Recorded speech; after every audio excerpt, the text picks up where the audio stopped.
Hello everyone, and today we are going to start the economics for class 9. Okay, the first chapter, the story of village Palampur. तो आज हम लोग फिर से ये नेक्स्ट वीडियो मैंने शुरू किया है। ये आपका फर्स्ट चैप्टर है इकोनॉमिक्स का, क्लास 9 का, the story of village Palampur. चलिए हम देखते हैं। जैसा कि हम पीछे दो टॉपिक हमने खत्म कर दिया है और ये दोनों टॉपिक में दो दो सब टॉपिक थे, ठीक है। लास्ट टाइम हमने देखा how people were using HYV seeds इन पालमपुर।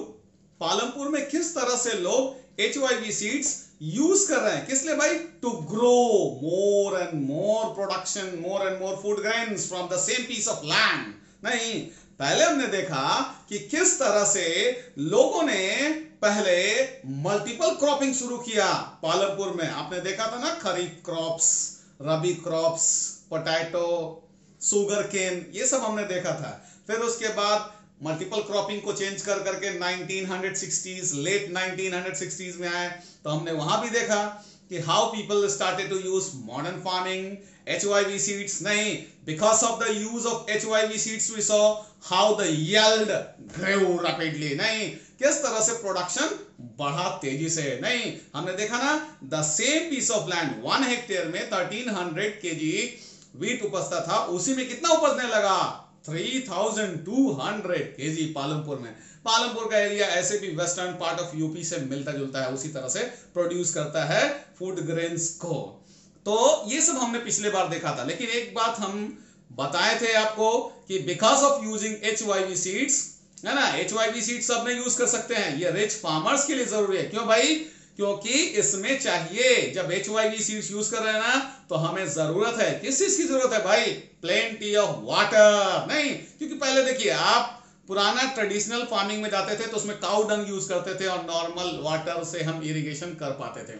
लेकिन जैसे ही हमने इरिगेशन किया, बहुत मुश्किल आया जैसे ही हमने HYV सीड्स अपनाया। As soon as we started to use HYV seeds in our fields, we needed to have plenty of water, chemical fertilizers, pesticides। तो ये सब इतने पैसे कहां से आएंगे कि भैया बहुत सारे बढ़िया से एकदम पानी देना है। क्यों? मेरे ट्यूबवेल्स होने चाहिए मेरे पास, है ना, इंस्ट्रूमेंट होने चाहिए, मुझे खरीदना पड़ेगा पेस्टिसाइड्स, मुझे खरीदना पड़ेगा केमिकल फर्टिलाइजर्स। तो ये पैसे वाले फार्मर्स ना कर सकते हैं, ठीक है ना। गरीब किसान के पास तो पैसा रहता ही नहीं है, कहां से वो ट्यूबवेल्स का इस्तेमाल करा पाएगा और कहां से इतना सारा पानी का व्यवस्था कर पाएगा। इसके अलावा कहां से वो पेस्टिसाइड्स लाएगा, कहां से केमिकल फर्टिलाइजर्स लाएगा। तो that was very difficult for poor farmers and that is why first time it was arranged for rich farmers specially, है ना। सरकार ने भी इसका यूज कहां किया? पंजाब में, हरियाणा में, क्योंकि वहां देखा अमीर किसान लोग मिल जाएंगे भाई, लेकिन इधर तो गरीब किसान। बिहार में क्यों नहीं चुना, उड़ीसा में क्यों नहीं चुना? क्योंकि यहाँ फार्मर्स की कंडीशंस अच्छी नहीं है, इसीलिए। खैर चलिए, तो HYV सीड्स यूज करने से हमने फाइनली देखा कि how the production increase, and because of increasing production that was good for all of us. नहीं, क्योंकि देखिए आज बफर स्टॉक पूरा एकदम बफर स्टॉक का पार कर जाता है, कभी कभी FCI के गोदाम भरे रहते हैं अनाज से, because of using HYV seeds, ठीक है। तो as we know every coin has 2 sides. हर कॉइन का 2 साइड्स होता है, एक पॉजिटिव और एक नेगेटिव। तो बिकॉज of using HYV seeds some good things occurred. बिल्कुल कुछ अच्छी चीजें हुई बिल्कुल हुई, क्योंकि बहुत सारे अनाज आराम से उपज जाते हैं और हमारे लिए अच्छा है। लेकिन कुछ खराब चीजें भी हुई। तो हम अभी पॉजिटिव अभी तक हमने बात किया था, जरा हम नेगेटिव के बारे में देखेंगे, ठीक है। अगला टॉपिक जो है यही है आपका। तो अगले टॉपिक में फिर से हम 2 चीजें हम बात करेंगे। The story of village Palampur में विल द लैंड सस्टेन, ठीक है, और उसके बाद बात करेंगे how is land distributed between the farmers of Palampur. किस तरह से लैंड को डिस्ट्रीब्यूट किया गया है फार्मर्स ऑफ पालमपुर के बीच में, हम उसको भी देखेंगे, ठीक है। तो हम जरा सा देख लेते हैं, समझते हैं जरा सा, ठीक है। पहला topic, will the land sustain. तो क्या लैंड सस्टेन करेगा या नहीं, तो हम इसको भी देखते हैं, समझते हैं, ठीक है। देखिए अब जरा सा विल द लैंड सस्टेन जहां तक टॉपिक है, मतलब क्या यूज करने से HYV सीड्स जमीन रह पाएगी, मतलब वो हमारे लायक, कल्टीवेशन के लायक रहेगी या दिक्कत में आ जाएगा। हम इस चीजों को देखेंगे। अभी हमने तुरंत बोला कि भाई every coin has 2 sides, positive and negative. आप HYV सीड्स यूज कर रहे हैं, that is good for you, you are thinking like that, okay, ठीक है। लेकिन इसके साइड इफेक्ट भी है। क्या क्या साइड इफेक्ट है जरा समझते हैं। As I said you, because of using HYV seeds, we need to have plenty of water. जैसा कि हमने बोला आपको कि अगर हम HYV सीड्स यूज करते हैं तो हमें बहुत पानी की जरूरत होती है, बिल्कुल। और साथ ही साथ हमें क्या जरूरत होती है, केमिकल फर्टिलाइजर्स की जरूरत होती है ना। तो बिल्कुल, तो as soon as people, especially in Punjab and Haryana, when they started to use HYV seeds, they needed to have plenty of water for irrigation. Haryana में जैसे ही और पंजाब में जैसे ही फार्मर्स ने HYV सीड्स शुरू किया, इस्तेमाल किया, बहुत सारे सिंचाई के लिए उनको पानी की जरूरत थी, तो यूज किया उन्होंने, खूब पानी लगाया, जबरदस्त। नतीजा क्या हुआ, water table has gone down in these areas. पानी का स्तर, ग्राउंड वाटर नीचे भाग गया है because of using HYV seeds. There has been the requirement of plenty of water for irrigation. HYV seeds use करने से बहुत सारे पानी की जरूरतें होती है सिंचाई के लिए, मतलब इरिगेशन के लिए। और इतने सारा पानी यूज करने से क्या हो गया, ग्राउंड वाटर नीचे भाग गया। और जब ग्राउंड वाटर नीचे भाग गया तो बहुत जगह दिक्कतें होने लगी। यही नहीं, HYV सीड्स यूज करने की वजह से फार्मर्स यूज केमिकल फर्टिलाइजर्स। अब केमिकल फर्टिलाइजर्स जब यूज किया फार्मर्स ने तो क्या हो गया इससे, it led to the degradation of water, sorry soil. Soil की फर्टिलिटी नीचे भाग गई। The fertility of the soil went down, नीचे भाग गया। कैसे भाई, सॉइल की फर्टिलिटी नीचे कैसे भाग गई, कम कैसे हो गई, देखिए समझते हैं।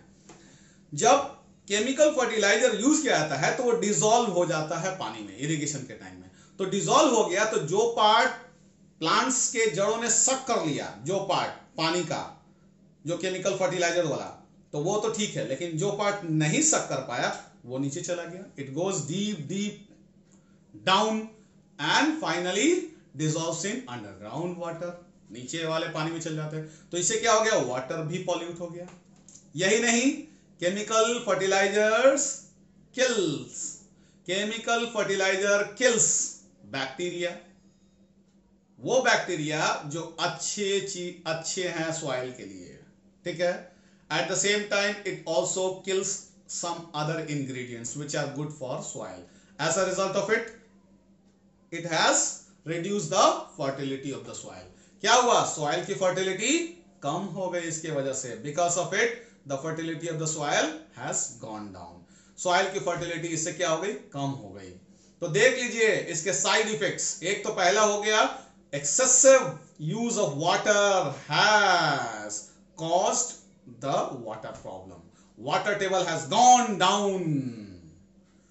और दूसरा क्या है, excessive use of chemical fertilizer. Since chemical fertilizers are used and that is why it has reduced the fertility of the soil. तो ये विल द लैंड सस्टेन हमारा टॉपिक हो गया। देखिए लैंड बहुत जरूरी है, land is a natural resource and it must be preserved, है कि नहीं। इससे इसका ख्याल रखना चाहिए क्योंकि millions and millions of years, है ना, are taken to make a layer of soil. तो soil बनाने के लिए मिलियन एंड मिलियन years लग जाते हैं, तब जाके एक परत होती है soil की फॉर्म। तो ये soil हमारा खराब हो जाएगा, soil डिग्रेडेशन हो रहा है, फर्टिलिटी कम हो रही है, वाटर टेबल नीचे जा रहा है, ये सारा प्रॉब्लम है because of using HYV seeds. तो आप समझ गए होंगे will the land sustain topic को, ठीक है। उम्मीद है पूरा आपको समझ में आएगा। सिंपल सा बात है, HYV सीड्स यूज किए, बहुत सारा पानी चाहिए उनको, है ना, सिंचाई के लिए, और बहुत सारे पानी चाहिए तो वाटर टेबल भाग गया नीचे, और साथ ही साथ केमिकल फर्टिलाइजर्स का यूज चाहिए, और केमिकल फर्टिलाइजर्स यूज किए तो क्या हो गया, उससे क्या हो गया, ये फर्टिलिटी को कम कर दिया केमिकल फर्टिलाइजर्स को। तो since the fertility has gone down and that is why farmers are using more and more fertilizers to maintain their yield, production को मेंटेन करने के लिए और ज्यादा डाल रहे हैं, तो उनका खर्चे बढ़ते जा रहे हैं, मेंटेन करना उसका मुश्किल होते जा रहा है, ठीक है। तो ये will the land sustain topic हम समझ गए, उम्मीद है आपको आसानी से दिमाग में आ गया हो। अब चलते हैं जरा अगले टॉपिक की तरफ। Now we shall discuss the next one, how is land distributed between the farmers of Palampur. तो लैंड कैसे डिवाइड किया जाता है, डिस्ट्रीब्यूट किया जाता है, किन के बीच भाई, पालमपुर के लोगों के बीच। देखिए किस तरह का लैंड, माने किस तरह का जमीन, कितना जमीन किस पालमपुर के लोगों के बीच में है। अब देखिए सबसे पहले जैसा कि हमने आपको बताया था कि 450 450 जो है फार्मर्स सॉरी फैमिलीज हैं पालमपुर में, आपको पहले से पता है, you all are aware of it, we have already discuss it, है ना, हम लोग इसके बारे में बात कर दिए, we discuss it in the last topic में हमने इसके बारे में बात किया था। अब देखिए यहां पर तो 450 परिवारों में से जैसा कि हमने आपको कहा था दलित्स 1/3, मतलब 150 क्या है, दलित्स है, दे आर लैंडलेस, वो लैंडलेस है, उनके पास जमीन नहीं है। 1/3 of the 450 families are Dalits and they are landless, तो भाई इनके पास अपनी जमीन नहीं है, मतलब वो दूसरे के खेतों में जाके काम करते हैं और जो कुछ पैसे होते हैं उसी से अपना घर चलाते हैं। नेक्स्ट वन आपका क्या था, 240 फैमिलीज, 150 दलित हैं, लैंडलेस, और 240 परिवार ऐसे हैं जो कि ओन करते हैं लैंड, मतलब उनके पास लेस देन 2 हेक्टेयर है जमीन, मतलब 150 families are Dalits out of 450 and 240 families own less than 2 hectare. अब 2 हेक्टेयर हमने क्यों बोला, देखिए जिस तरह की फर्टिलिटी है पालमपुर की, तो उसमें अगर कम से कम जिस आदमी का 2 हेक्टेयर है जमीन, अगर किसी फैमिली का, तो अपना परिवार चला पाएगा, लेकिन जिनका भी 2 हेक्टेयर से कम है तो वो खेती के अलावा भी उनको दूसरा काम करना पड़ेगा, तभी उनका घर चलेगा, ठीक है। इसीलिए हमने बोला कि 240 families are there who are the owner of less than 2 hectare, ठीक है, लैंड, मतलब they are doing cultivation, apart from that it is essential for them to do some other works to run their families. लेकिन जिनका 2 hectare है वो manage कर पाएंगे, और बहुत ज्यादा होगा तब तो बढ़िया है, तब तो उनके पास सरप्लस फूड ग्रेन होगा, तब तो वो पैसा और कमा भी लेंगे। खैर ठीक है, आगे बात करते हैं। 60 फैमिलीज आर देयर, 60 परिवार ऐसे हैं, 60 families are there who own, 60 families में क्या है कि 60 families are there where you can find they are medium and large farmers, मतलब they are the owner of more than 2 hectare, वो 2 हेक्टेयर से ज्यादा है, और इनमें से ही a few of the large farmers own more than or you can say equal to 10 hectare, मतलब 10 hectare या 10 हेक्टेयर से भी ज्यादा के मालिक हैं, इनमें से कुछ फार्मर्स ऐसे हैं। तो उम्मीद है आपको समझ में आ गया होगा कि किस तरह से ये बना हुआ है, ठीक है। तो हमने बताया कि 450 फैमिलीज में से 1/3 यानी 150 आपके दलित है, लैंडलेस हैं। 240 क्या है भाई, ये लेस देन 2 हेक्टेयर है, मतलब ये कोई और भी काम करेंगे तभी इनका घर चल पाएगा फार्मिंग के अलावा, और इनमें से 60 क्या है, मीडियम एंड लार्ज फार्मर्स है, और इस 60 में से भी कुछ बहुत बड़े फार्मर्स हैं जो कि ओन करते हैं, मतलब वो उनके पास है, they have more than 10 hectares और इक्वल टू 10 हेक्टेयर। तो सोचिए ऐसा है बनावट। ऐसे ही एक कहानी इसमें गोविंद की भी है। अब देखिए गोविंद 1960s की ये स्टोरी है। अब इसमें गोविंद जो है he was the owner of the you can say 2.25 hectare. तो सोचिए ये 2.25 हेक्टेयर जमीन का मालिक है, कौन भाई, गोविंद। तो वो आसानी से खेती करता है, अनाज उपजाता है और उसका फैमिली चल जाता है। गोविंद हैज 3 सन्स, उसके 3 बेटे हैं, ठीक है।